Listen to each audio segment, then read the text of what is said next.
Sri Lanka's Prime Minister has announced his resignation after months of crippling economic crisis. Mahinda Rajapaksa's decision to step down followed mass demonstrations which left several people dead. But while the Prime Minister has gone, his brother, the President, Gotabaya Rajapaksa, is refusing to leave office. Protesters blame his government for soaring prices and shortages of basic necessities. Chaos on the streets of Colombo. The crisis in Sri Lanka has reached a tipping point. Wait, guys, when I saw this kind of situation, I remember when I was in Lebanon. You know, Lebanon announced crisis there. If the same situation, people protest, bombing here, bombing there, burning here, burning there. It's the same, just the same. Let's continue.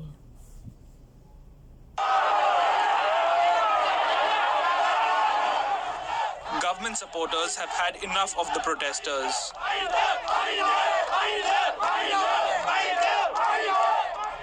and are now out to get them.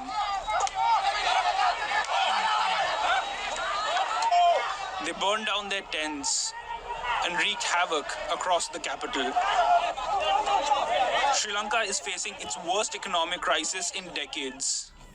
This is what happened to the country if your government is corrupt. People are suffering. Look at them. Oh. Its foreign currency reserves have virtually run dry, forcing the government to ban all imports. This has led to severe shortages of food, fuel, and other essential items. Many blame the president for economic mismanagement. It's a corrupted government. The present regime of Gotabaya Rajapaksa is corrupted, so much so that we don't even have basic health facilities in Sri Lanka. So we are protesting to tell him to step down. Prime Minister Mahinda Rajapaksa's resignation was a small but important victory for the protesters. But many now want the president to go as well.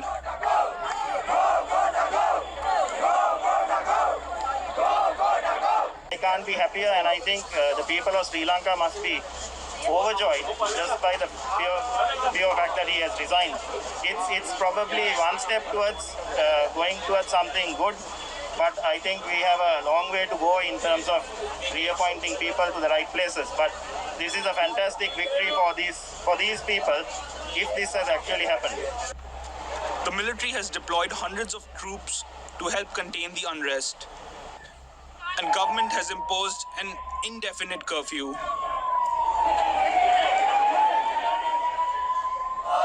But the protesters show no sign of quitting.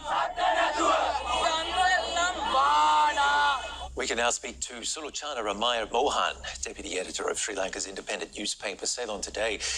It's been a tumultuous 24 hours in the Sri Lankan capital. What can you tell us? This was unexpected. Actually, the protest was a very peaceful one, as many people knew.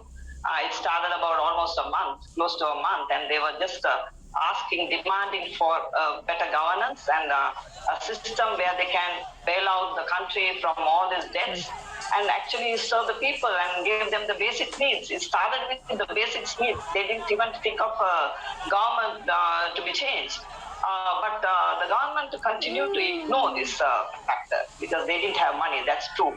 But the overall impression was that the government had misled the people, its own governance, and brought in many of the unwarranted introduction of imports and exports, and how to get rid of the want to bring organic fertilizer to the country. It all started with the wrong footing, and people realized that the government was not actually having a roadmap how to rescue the government from this debt crisis. So people realized day to day, and it turned out to be a protest demanding for basic needs.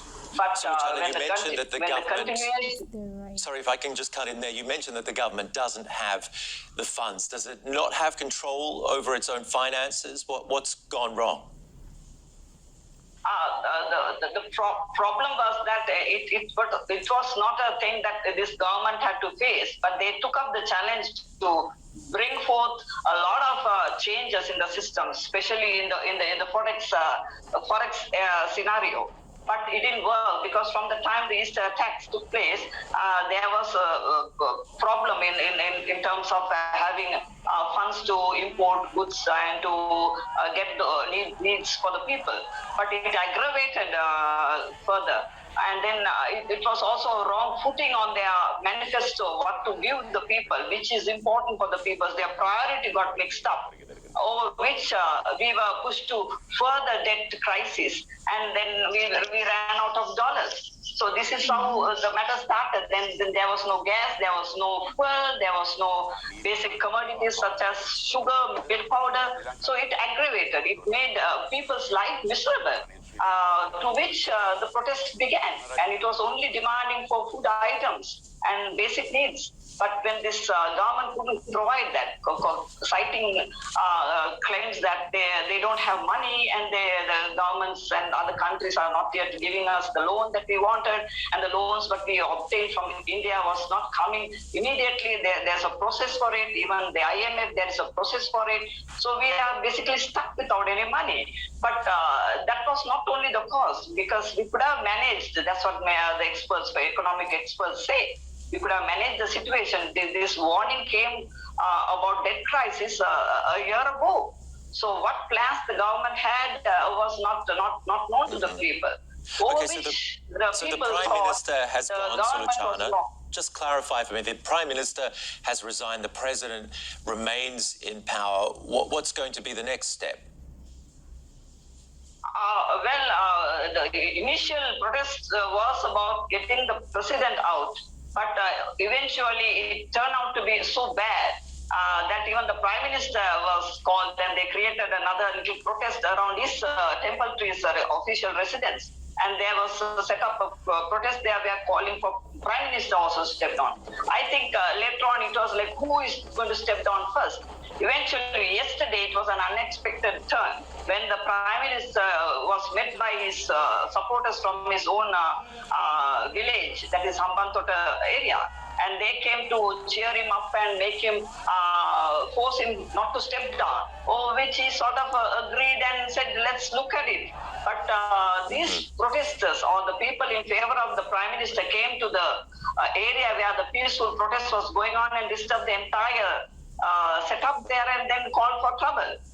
Okay, we're going to have to leave it there, Suluchana. Thank you very much for the insights. Thank you. Okay. Guys, I never expected this because I visited Sri Lanka last, I think it's February. Everything is peaceful, everything is okay. I was somewhere in Colombo. I saw lots of tourists. Everything is doing well. But after I think we left there, and then everything started. The crisis. I hope everything will be okay. God bless you, Sri Lanka. Thank you, guys.